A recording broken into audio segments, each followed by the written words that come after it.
Hi, welcome to the Hungarian Living podcast. I'm your host, Elizabeth Sabo-Voss. Our goal is to discover, celebrate, and share Hungarian heritage and encourage you to do it too.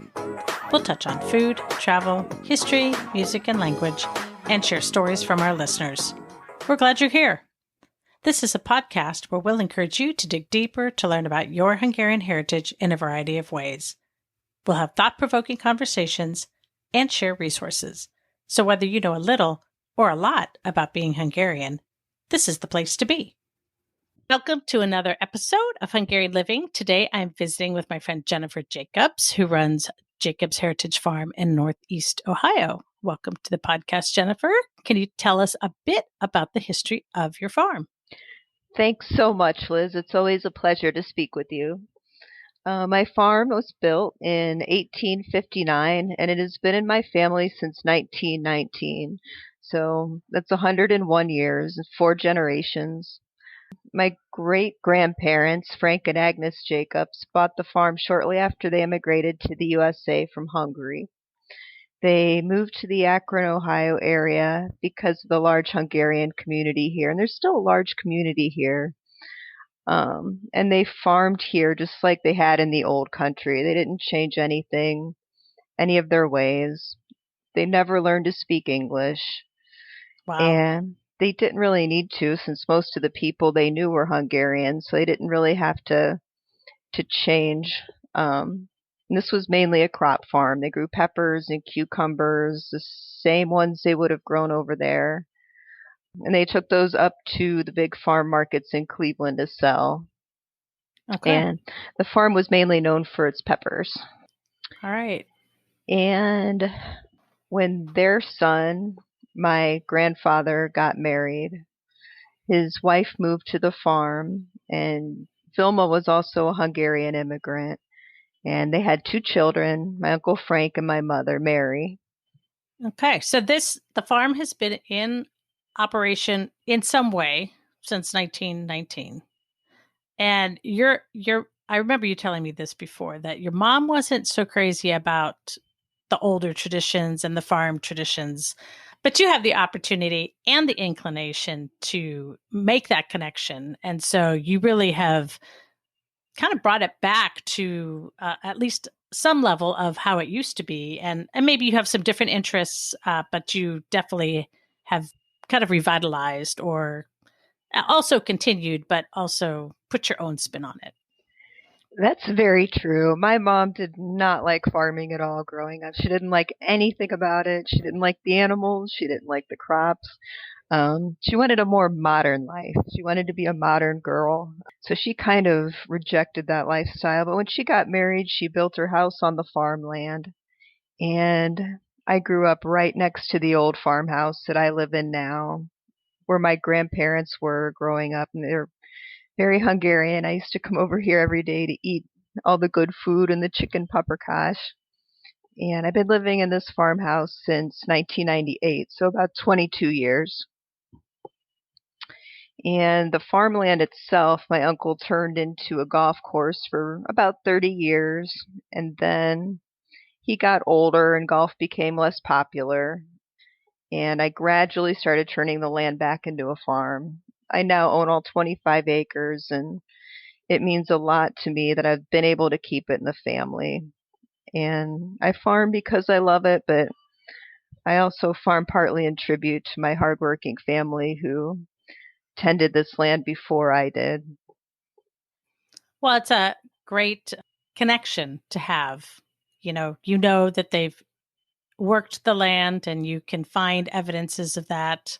Obviously, you were there, you know that, but you also, I'm sure you find some treasures from time to time that were things that they had marked or done or written. Everywhere. I have so many pieces of the past on this farm, and I love old things in general, but the things that connect me to my family, I adore. And every time I find a new milk bottle or something in the ground, I just absolutely love it. That's fun. It's like a little Yeah, treasure every time. it is. I'm still finding things. Wow. Well, after 101 years, you should be finding things, Yeah, That's a long time. So that's true. So what are some of your favorite ways of connecting with your Hungarian heritage? My favorite ways of connecting with my heritage, of course, are through my farm. I think it gives me kind of a unique perspective on my heritage. A lot of people are kind of disconnected from the farming aspects of it, and there's just a million small things that connect me to my Hungarian roots and with my family. When I was a little girl, I used to speak a mixture of English and Hungarian from spending so much time with my grandparents, and they were always going back and forth between the two languages. My grandma used to yell at my grandpa saying, "You speak English, the little girl won't know how to speak the English." Um, How sweet. and I'd be talking to people who didn't know Hungarian, and I'd say, "Oh, look at the pretty Mochka. Look at the cat." Yeah. My sentences would be mixed up between the two languages, but I think my Hungarian was better then than it is now. And my grandma used to tell me stories in her broken English. My favorite stories were always about the farm. I'd always ask her to tell me about the farm because it wasn't a farm when I was a kid. They had quit farming. Oh, okay. So they farmed, then they stopped farming Yeah, because your uncle had the golf course, yeah. maybe in there. Okay. They got older and farming wasn't really a viable option for an income. Once it got into like the 1970s, crop farms like this weren't doing so well. So the land kind of sat for a little bit before my uncle turned it into a golf course. Okay. And my grandma would tell me about all the things they grew. Oh, quiche, little girl, we grow a lot of things. Paprika, uborka, strawberry, huckleberry. She'd go on and on about all the things they used to grow, but my favorite parts are about the animals. I've always loved animals. That's why primarily I have this as a livestock farm now rather than a crop farm. I really enjoy raising animals here, and I have horses, sheep, pigs, a couple of goats, chickens, quail, geese, pigeons, honeybees, you name it. They can find a happy home with you. Yeah, it's quite the menagerie, but most that I raise are similar to what you'd find on a traditional Hungarian farm. And this isn't really something that I did consciously at first, but one day I kind of looked around at my sheep and my bees, and it kind of clicked that it really is a heritage farm. I don't think it was something I was trying to do at first, but then as I realized that it was kind of taking that shape, it's something that I made an effort to keep doing in tribute to my family and my roots. So when did you start? Like when you first moved back to the farmhouse, Hmm. did you start with any animals at that point, or did you?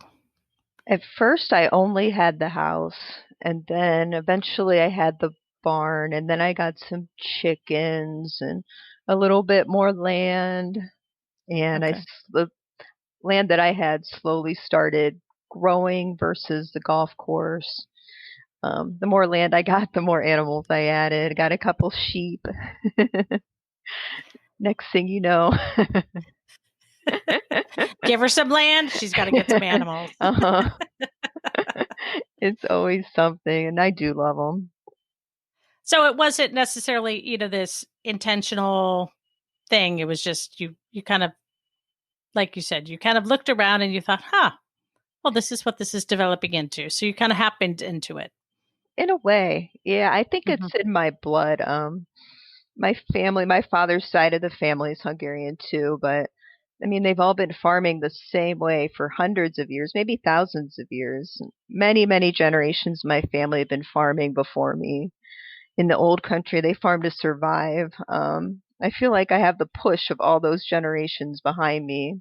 Like my blood, my essence has been living a certain way for so many years, and it's not an easy force to stop. I think that it's what I was built for. It's like in your DNA. I think it is. I think it is. Once it's harvest season, there's something in me that clicks and like, oh, I better get this food preserved for winter, and I think a lot of that is biological. It's a survival instinct in a way. And I do think that gets passed down. It's the, even if you were, maybe the farm wasn't a farm when you were a kid, but you probably couldn't take the farm out of your grandma. And she was probably doing all those things also, even if she had a small garden, Hmm. she was still doing those things. And so those smells and those behaviors are Hmm. just what marks the seasons Yep, for a farmer. it really So, is. It's very seasonal. hmm. Okay. Well, one project we have worked together on is this bull's blood wine jelly. So, Egri Bikever, or bull's blood from Eger, is a famous dry red wine from the Eger wine region in northern Hungary. It is worthy of its own podcast and will be the topic of one in the future. But let me just mention here that there is a huge range of quality of Egri Bikever. There is the inexpensive communist version, which seems to be what we typically can get our hands on or most easily get our hands on in the USA. But there are some excellent Egri Bikevers created in Hungary, and as great production varies from year to year, no two wines are alike. So you might love an Egri Bikever from a certain winemaker in one year and not be crazy about the release of the following year. And this project with the bull's blood wine jelly utilizes the bull's blood wine that comes into the US and is fine to drink, but it is also spectacular when made into jelly. And that's where you come in.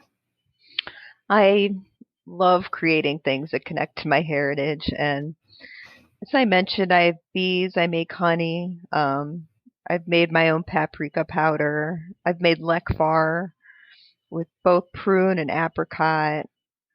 I braid garlic, which actually I was doing this afternoon.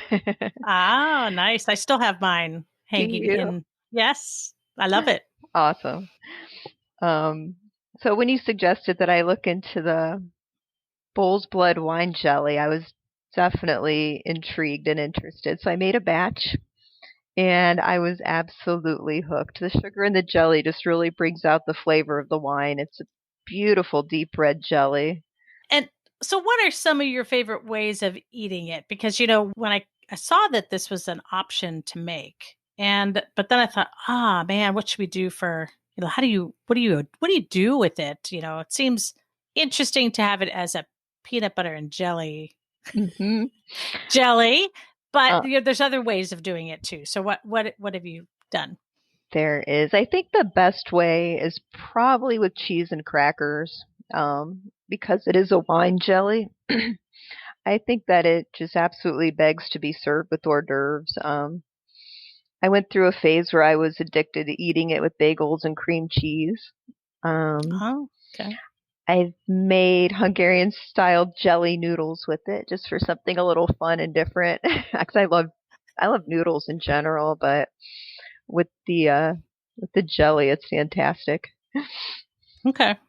One of the cheeses I've used to kind of offset it was like a pepper jack or some Mhm. kind of warmer cheese, something that kind of has a little kick to it because then the hot really goes well with the sweet. I So, love that too. I like the spicy sweet yeah. combination. Yeah. It goes really well together. Yep. So you mentioned that you have Mongolica pigs. So let's talk a little bit about that. I do raise the Mangalitsa's, which are an old Hungarian breed of pig. Mine are swallow bellies, which means they're kind of black and have a white belly when they're not covered in mud, which is rare. They love their mud. They love mud, and they're also known as woolly pigs because they have that long curly hair. They're really unusual looking pigs. Some people have told me that they're ugly, but I don't know. I think they're pretty cute. It could just be me. Well, I do. There are people that really just love them just because they're unusual. So Yep. you're not alone for sure. They're really an old breed. They're originally created to have high amounts of lard, which was sought after by the aristocracy in the 1800s in Hungary. There were some in Austria as well. And when lard became less popular in the 1900s, these beautiful pigs nearly became extinct. Fortunately, there were major conservation efforts in Europe that brought them back from the brink. They were eventually imported to the USA, and now we know that lard is not as bad for you as we once thought. It's a clean, pure, whole food that is so much easier for your body to metabolize than the processed fats that are in a lot of food everywhere these days. So lard is lard is where it's at, Yep. and it's definitely a big part of the Hungarian diet traditionally. And Mangalitsa pork is not the other white meat. It's red and it's dark and it's flavorful and the fat is so soft and it's completely different from the American commercial pork that we're all used to. I did not know that. Okay. So Mhm. I'm going to have to get my hands on some true Mongolica meat Yep. and give it a shot. I'm sure I've had it in Hungary, but once it's cooked, I don't know that I would have definitely noticed the difference. But for sure, Americans think of pork as the other white meat. I mean, Mhm. that's how it's billed for sure. I'll have to do some comparison. Absolutely. I've done that myself. I've done the pork chop taste test, which that's my favorite cut is the pork chops. It's actually closer to a steak in a way. I've Okay. like cooked just plain American white meat pork chop next to the deep red Mangalitsa pork chop, and it's just a huge difference. You don't have that hard piece of fat. The fat just kind of melts in your mouth, and Hmm. the meat is so tender. It's not dry. Yes, I have found that lately more and more that it seems to be very dry with pork. Hmm. So okay, well, we'll have to give that a try. Have you had a chance to visit Hungary yet? I visited Hungary when I was 4 years old. Um, my family had an opportunity to take my grandparents back to the old country, which is especially important to my grandma. She wanted to see her cousins and some of her family. We visited the villages where my grandparents grew up, and my grandpa still had family in Turakopani and Somoji. The village where my grandma grew up was actually in Yugoslavia at the time because some of the border changes. I'm not even sure what country that is now, but the images that stick in my mind from the trip, of course, are the farms. Okay. And not much had changed in the countryside of Hungary since they left it. Water was still drawn from the well. They had fields full of poppies and peppers, grape arbors, and huge pigs. They weren't Mangalitsa, but they were enormous. And I was 4 years old, so they seemed especially enormous. I'm and sure. they were huge. And chickens everywhere. And everywhere I went, everyone fed me amazing chicken noodle soup everywhere I went. Which was delicious. I still love soup. I have to ask you, do you put chicken feet in your soup? Of course. I, you Chicken. know, I didn't grow up with that, but I visited one of my relatives and they had chicken feet in the soup. And I thought, people talk about this all the time, but it's in the soup. But I mean, it was fantastic soup. It was my favorite growing up. My grandma made it for me all the time, and I still like it. I think that comes down to not wasting any of the Hmm. animals, especially if it's an animal you've raised yourself. There's a lot of nutrition there. A lot of people make bone broth these days, and I mean that's how people got that same nutrition. I mean, they would cook the chicken feet, and you get the bone broth, the marrow, and the soup, Yep. which is just really good for you. Well, I love how your life has incorporated so much of your family history of farming in so many visible ways. I love all the things you do and your willingness to experiment with things. And I wonder if your great grandparents had any idea of the impact they had on you. You know, I wonder what they would think of you and your continued connection to your Hungarian heritage. I would imagine that they would be thrilled and honored and proud. Thanks So, so much, Liz. That means a lot to me. I would have loved to have met them. I think they were both really interesting people. I can't even imagine what they would think about the world these days. oh well, there is that. But Mhm. every generation doesn't necessarily know who they're influencing in the future. Yeah, They just did what they were doing with their kids, and then their kids did the next thing. So yeah. to me, it's so fascinating to see the generations impacted in ways unknown. Just unknown from the person who is passing it on at to also the person who is the receiver. Hmm. You don't necessarily even know what you're doing that's making the impact. That's very true. Well, thank you for visiting with me. We will have a link to the places that you can connect with Jennifer in the show notes. Be sure to check out HungarianLiving.com for all the ways to find her on social media. And we will be sure to include information on the farm in case you are looking for some wonderful products and you're in the area near Akron. Is it Copley? Yes, Where you're okay. So in Copley, Ohio, which is Northeast Ohio. just outside of Akron. Okay. So you can check the show notes and stop in at the farm and pick up some things at the little farm stand. Thanks for visiting, and we'll catch you next time. Thanks, Liz. Hungarian Living is a division of Magyar Marketing, the Hungarian store, where you can find meaningful gifts with Hungarian style. Check us out at magyarmarketing.com. And special thanks to Stephen Chichek and the Animal Cannibals for the show music. Thanks for listening. If you enjoyed this episode of Hungarian Living, please subscribe and share this podcast with your favorite Hungarian. Check out our show notes for links to resources mentioned in this episode. If you have a question or comment, email us at podcast@hungarianliving.com. We'll catch you next time.